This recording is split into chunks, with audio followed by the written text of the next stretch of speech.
That's all I'm going by, baby. Well, that's a pretty good start. 5C I got. Good evening. We'll call this meeting to order for the September 22nd, 2022 Apple Valley City Council meeting. I'd like to welcome our in-person and virtual audiences this evening. For our in-person audiences, as your name is called, please approach the podium to address the council. For our virtual attendees during the meeting, if you have any questions or comments for the council or during the audience participation portion, press the raise hand symbol and our meeting organizer will notify us you'd like to speak. Excuse me. The first item on our agenda is the Pledge of Allegiance, and I would ask Authorize and join us in the pledge.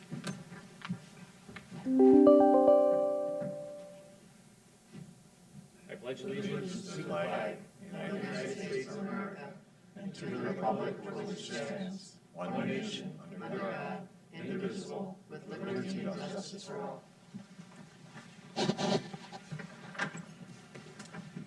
Thank you. The second item on our agenda is to approve the agenda, and Tom, I know we've had at least one change. Do you want to provide that update? Yes, good evening, Mr. Mayor, members of the council. We do have one additional item to add to the agenda tonight, and we actually distributed this item to you all yesterday.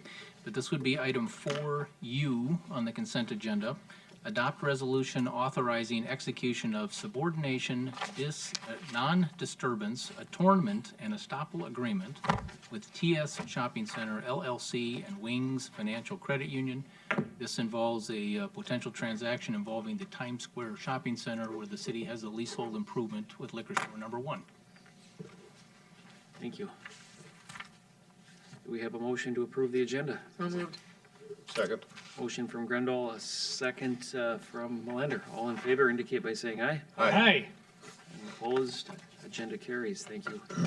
Next item on our agenda is the audience participation portion of the meeting. This is for items not on the agenda, and we have a total of 10 minutes for this section. We'll start with the meeting organizer. Are there any questions or comments from the virtual audience? There are none. Thank you. And I did not see anybody signed up. Are there anyone in person who would like to speak? Does not appear that there is, so we will move on to the consent agenda. These items are considered routine and will be enacted with a single motion unless a council member or citizen requests to pull an item. Council members, are there any items you would like to pull? Meeting organizer from our virtual audience, are there any items that the virtual audience would like to pull? There are none. Thank you. From our in-person attendees, are there any items you'd like to pull? All right, seeing none, do I have a motion to approve consent? So moved. Second. Motion from Goodwin and a second from Bergman.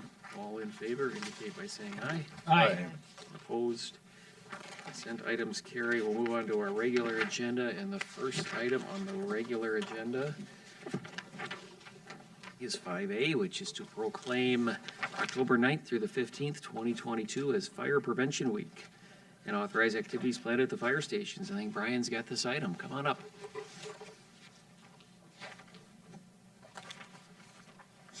Where's that robot?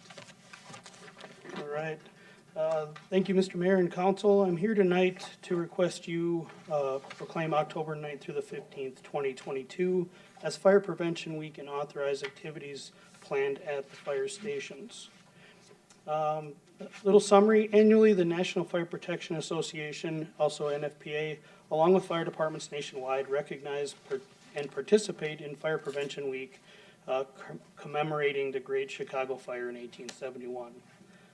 Fire Prevention Week 22 will be observed, like I said, October 9th through the 15th of 2022. And this year's message is fire won't wait, plan your escape. A little background on this, the element of the fire department's mission, one element of the fire department's mission is to provide community risk reduction through fire prevention education. And throughout the year, the firefighters teach life safety and general fire education to the public. Mostly to the, at public events and so on, but a little different during the Fire Prevention Week is we actually go into the schools, as you all know, and we provide age-appropriate education, kindergarten through 5th grade. Every Fire Prevention Week, firefighters bring this education to each grade, and then at the open houses, we kind of we bring it full circle and allow the public, the parents and the grandparents and things like that to come to the fire station. And it's really kind of neat to see the kids that we saw in school, pull on grandma and grandpa or parent and say, hey, that's the firefighter that taught me today at school. And then it also gives us a chance to age appropriately address the adults. So it's kind of a neat little thing. And so we're gonna have 3 open houses, as we typically do. Tuesday, October 11th at Station 1 from 6 to 8. Wednesday, October 12th at Station 2, and Thursday, October 13th at Station 3. Just quick, a little bit about myself. This is my 26th year in the fire service, 16th here in Apple Valley. Like I said earlier, it's really kind of neat to see the kids that we see in school. But it's also neat to see the participation from the parents and the grandparents. Usually they're a little apprehensive, but then they come up to the tables and we can engage them in some good speak. So it's kind of neat. So that's what I'm here tonight to do. And also read the proclamation for Fire Prevention Week, if you don't mind. Whereas public safety is top priority in Apple Valley, and whereas safety from fire is important to both citizens, local firefighters who put their lives on the line with every response to fire, and whereas residents of Apple Valley must take action to prevent fires and to protect themselves if fire strikes, and whereas awareness of simple safety practices can help lower our local fire death and injury rates. Whereas working smoke alarms on every level and every home fire escape plan and regular drills is essential for every household in Apple Valley. And whereas Apple Valley is joining the National Fire Protection Association, NFPA, in teaching life-saving messages in conjunction with Fire Prevention Week. And whereas Fire Prevention Week 2022 theme, not every hero wears a cape. Oh, excuse me. Practice your escape, fire won't wait. I'm kind of reading the script here, I apologize. Now therefore, City Council of the City of Apple Valley, Dakota County, Minnesota, hereby proclaims the week of October 22, Fire Prevention Week. So that's Perfect. that's what I'm Thank you, here for. Brian. I appreciate your time. We have a motion to approve that proclamation. So moved. Second. Motion from Grendel, a second from Bergman. All in favor, indicate by saying aye. Aye.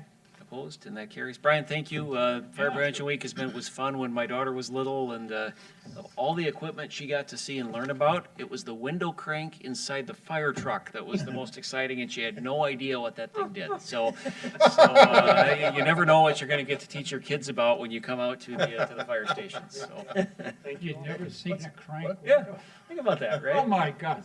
Oh, that's funny. If she's watching, I will never hear the end of that. I'm fairly certain. But anyway, All right. thank you, and thanks Thank you so everybody. much. Oh, that's funny. Hey, Dad, what's this for? All right, we'll move on to item 5B, which is Civitali Restaurant Group, Restaurant Corporation, DBA Punch Neapolitan Pizza, liquor license application, I believe. Pam? Thank you, Mr. Mayor, members of the council. As you stated, Civitali Restaurant Corporation, doing business as Punch Neapolitan Pizza, applied for an on-sale wine and 3% malt liquor licenses. And that license would be for a premise located at 15640 English Avenue, Suite 400. And the plans show the restaurant will seat approximately 67 people, and the patio will serve 48 people. If approved, the licenses would be effective beginning October 1st. The target opening date is November 1st. The application indicates the officers and owners are John William Serrano, Jr., owner, chairman of the board, and chief executive officer. John S. Puckett, owner, president, secretary, and treasurer. Adam Paul Dornfield, vice president of operations. Section 11124 of the City Code requires all applicants for on-sale wine and malt liquor to have a public hearing prior to the issuance of the license, and on August 25th. The City Council set this evening for that public hearing. Proper notice was posted and published in the city's official newspaper, and that affidavit of publication is on file, and there have been no comments received from the public to date. The police department has completed the necessary background investigations and find no reason the license cannot be authorized at this time. There are two items before the City Council this evening.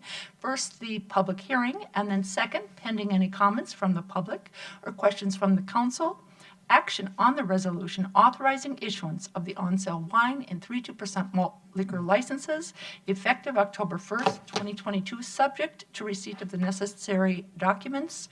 Unfortunately, there are no representatives from Punch Neapolitan Pizza here this evening. They apologize for that. Their schedule didn't allow it, but they are anxious and hoping the council will approve their license, and I'm happy to stand for any questions you may have. Great, thanks, Pam. Any questions for Pam? If not, we will start with opening the public hearing, which is 5B1 on the agenda. Do we have any comments from the audience for the public hearing? Meeting organizer, are there any comments from the virtual audience for the public hearing? There are none. Thank you. One last opportunity for the public hearing. Are there any comments?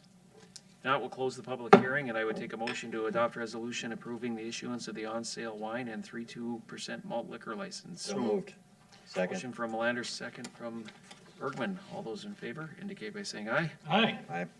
Opposed? That item carries. We'll move on to 5C, which is the Fire Station Number 2, 13995 Galaxie Avenue. And Tom has this item. It's not what our agenda says, but we have a pinch hitter apparently this evening.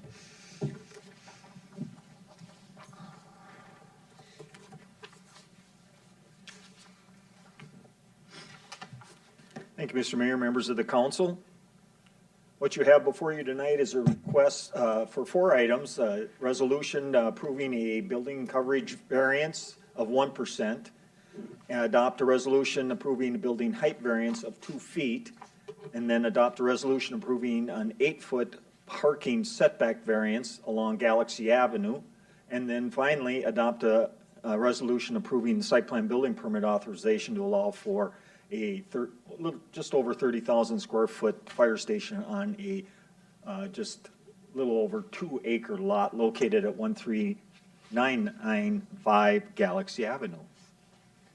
This is a site, it's the location of our existing fire station. It's about 6,700 square feet right there on the northwest corner of Galaxie and 140th Street. And again, it's about a 2-acre site.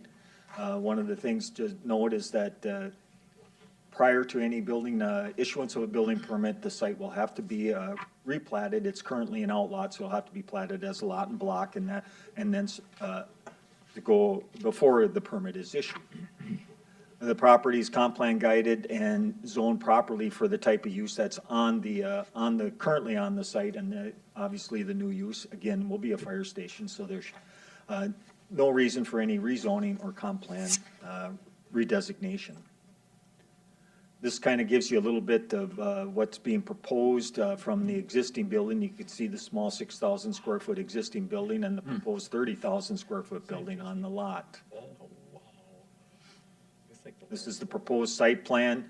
Access will be off of, there'll be one access off of Galaxie Avenue as well as one access off 140th Street to gain into the site, the parking lot there. I think there's 2 accesses off of 140th, excuse me. Parking is satisfied for the use of the site, so no issues with that. Landscape plan, pretty comprehensive landscape plan providing for screening, especially along the north and northwest corner where there are residential areas, residential homes along that area. So they're providing good screening there as well as enhancing the site. Stormwater, be an underground stormwater plan. The stormwater plan shows an underground system located just on the north side of the property, as you can see on the plan. Right turn lane will be part of future development along Galaxie Avenue, which will include right turn lane and then sidewalk enhancements along that on the southbound lane, southbound Galaxie Avenue lane. That will require the parking setback, which is part of the recommendation tonight. Building elevations, a lot of variety, a lot of movement in the building. Looks like a very handsome building that will be built there. You can see the area where the 2-foot variance will be necessary on a tower located, as pointed out on the right side of the building here. Shows another look from the north, and then the two sides of the building. There will be environmental considerations, which is always good to have, the HVAC, low flow water features, energy efficient lighting, EV chargers, which will be installed in the future, and then stormwater treatment improvements. So with that, the Planning Commission took a look at this and voted unanimously to recommend approval of all the 4 items that you have before you tonight. And so we are recommending approval of those for the 3 variances as well as site plan building permit authorization. I'll stand for any questions. The Apple Valley Fire Department is the applicant, and they are here and available for any questions if you have questions for the applicant. Thanks, Tom. Ruth, looks like you. No, I was, Tom, I sorry. said, but I Sorry. was gonna ask if you had any problems with the applicant. Are they easy to work with? You want to have to extend? They've been a bit of a challenge, but we've been Well, able that's good. to, I know one of them, Yeah. it'll be trouble. no, they've been wonderful to work with. Very Tom, patient with us. Tom, you had a question? Since I can't figure the light system out up here anymore, I guess. Tom, you kind of breezed past it pretty quickly, but you said it won't be full-time staff for a couple of years. My understanding, we have a volunteer department. Are we thinking of changing that? No. I'll defer to the applicant on that one. I had the same question there. I was first. In the current plan, I'm Chuck Russell, the fire chief, thank you. The current plan, we have a couple of dorms mapped out in there with a possibility of adding additional dorms. What we want to do is make sure we're future-proofing the building. As you know, neighboring cities have moved into more and more full-time staff. We didn't want to put together a building that we had to come back here in 5, 10, 20 years and say, we need to sink a couple more $1 million into it. It's all ready to go to full-time if needed. We're absolutely not outfitting this as a full-time station at this point. One of the presentations we want to bring to you in the future is basically a fly-by and through the station as a paid-on-call firefighter comes in the back lot, finds his gear, goes on the trucks, goes to the call, comes back in. It's perfectly flowed for a paid-on-call firefighter, a volunteer fire department. So that's absolutely the intent of the building. We just wanted to make sure we're future-proofing it. So when he said a few years down the road, we're talking as long as we can keep it Yeah. volunteer paid-on-call. That's what the firefighters want themselves too. They're very happy with where we're at, and so am I. Ruth, go ahead. But the volunteer firefighters understand that we're not sending out a message out for people not to apply to be volunteer firefighters, right? I mean, they understand this. It's been communicated to them many times, and that video that I just talked about, I want to make sure that we get that out there. It's being developed right now, so they can understand how well it does flow for paid on call, and we'll continue the message that we're absolutely maintaining our volunteer paid on call department. Any other questions for Chuck or Tom? Oh, go ahead. If that were to change, you'd come before us again. We'd have to approve that. Oh, sure, Oh, absolutely. yeah, Oh, staffing changes? Yeah, oh, 'Cause absolutely. It was always my understanding that this was a really efficient system. I witnessed it myself, if you recall the time I was over there.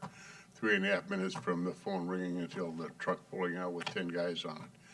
Be tough to imagine we could improve on that much, even with a full-time staff. Exactly. And we took that into account and built in the features for those paid-on-call firefighters for response from home to the station, getting their gear, getting on the truck, make sure it flows nice and smooth.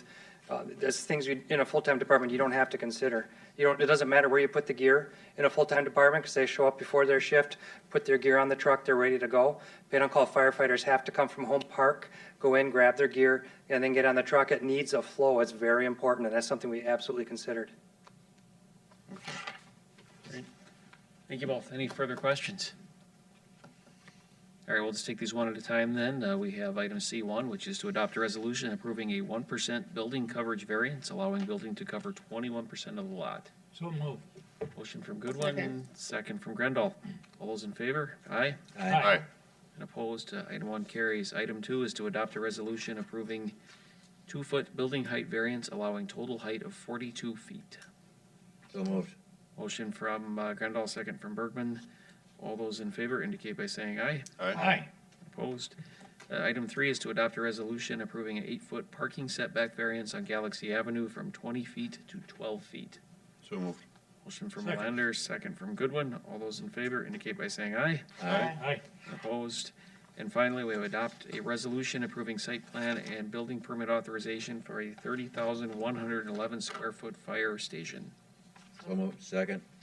Motion from Grendel, second from Bergman. All those in favor indicate by saying aye. Aye. Aye. Opposed? And that carries as well. Thank very you. much. Thank you, Chuck. Thanks, Chuck. All right, that brings us to staff and council communications. And Tom, I know we've got a couple items if you want to introduce these. Yes, Mr. Mayor, members of the council, we have 2 staff updates for you tonight. We'll ask Eric Carlson, Park and Rec Director, to give us an update on the park planning process and the community survey work that is underway. And following that, we'll have Charles Graw remind us of the fall cleanup day coming up here this weekend. Mr. Mayor, members of the council, and those watching at home, just a quick update on our parks planning process. Okay, there we go. So we started getting feedback from the community in the months of May through August, and we got a lot of good feedback from folks through a variety of methods. And as we received that feedback, we told folks that we were going to be creating some park system master plan or park master plans for 4 different parks: Alameda, Kelly, Farquhar, and Redwood.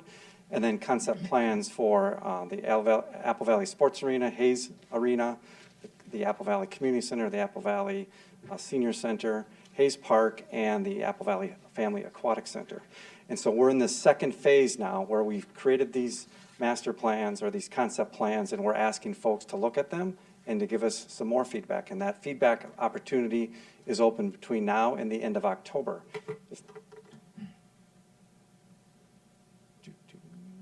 Can you advance the slide for me?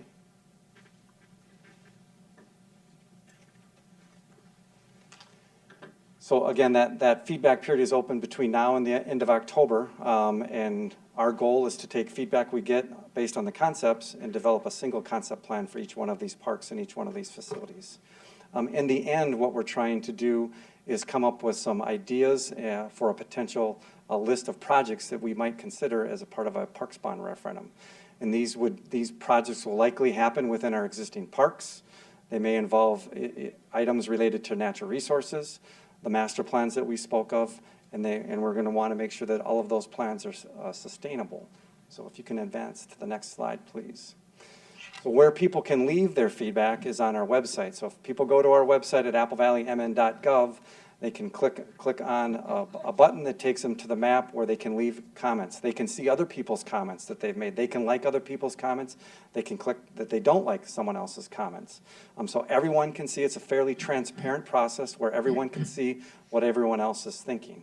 We've gotten a lot of feedback so far, but we want to hear more feedback from folks about what they think about the Parks and Recreation system. So I encourage everybody to go to the website and make those comments. So if you can advance. We're also providing folks with an opportunity to come to an open house. So we have 4 different open houses set. We have 2 in-person open house opportunities on the 3rd and the 4th of October, and then we have 2 virtual open house opportunities on the 5th of October. So if you want to come and learn more about it, if you want to come and ask questions and have interaction with city staff, please attend one of those open houses. And then you'll still be able to go to the website and leave your written comments on the website. And if you still want to talk and ask questions, you can give me a call. That is my direct dial number on the screen, or you can send me an email. So we haven't made any decisions yet. We're looking for feedback from the community, and we want to make sure that people know that there's many opportunities for people to give us that feedback. And I think the next slide is, so that's done. Any questions that the council has for me at this point? Go ahead, Tom. I'm glad to see that there's options in person and via the phone, because not everybody. I've got a friend that intends to be the last guy in America without a cell phone. So. There are other people like him, I'm sure, but this whole thing with the referendum and the significant amount of money involved, it's important that everybody has a chance to weigh in on it before we start spending this kind of money. Absolutely.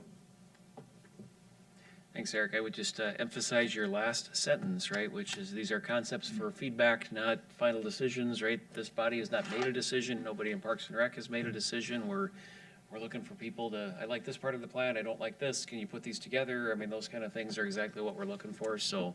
Correct. So please get the comments in so we can do something with them. Yep. Great. Thank you. Thanks, Eric. I believe Charles is up next to talk about an ever fun event coming up on Saturday. Good evening, Mayor and Council. This is that time of year again where we get to do cleanup day. Fun day, an opportunity for residents to get rid of some of the stuff that's harder to get rid of, because it's bulky or it's got some unique things that maybe make it hard to put in your regular trash. The event is Saturday, the 24th. We open at 8 a.m. and we close promptly at 1 p.m. It's in the Aquatic Center parking lot, which is just, for those people who may not be familiar, it's just east of Eastview High School. It's right off of Johnny Cake Ridge and 142nd Street. We have a couple pieces to the cleanup day. We have all the materials, and we'll go over those, I guess, now. So cleanup day is for non-hazardous materials, things like appliances, tires, scrap metal, old furniture, remodeling debris. Those are things that we accept at cleanup day, and there are fees that apply. Like a lot of other things, inflation has affected some of our pricing this year.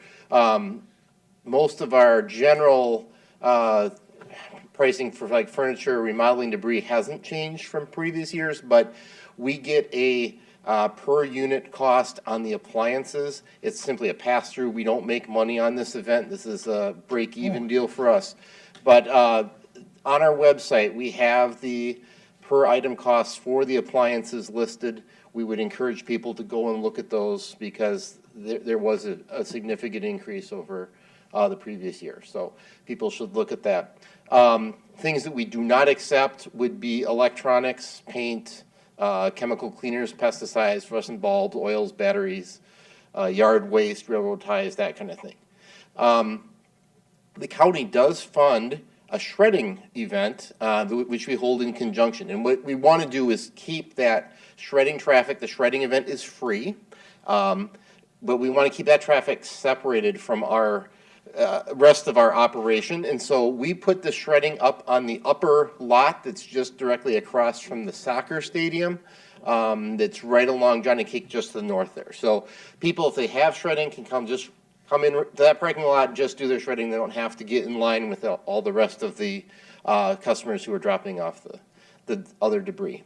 And then our final note is that every year our longest line will be at 8 a.m. People are lined up often at 7:15 waiting to get in.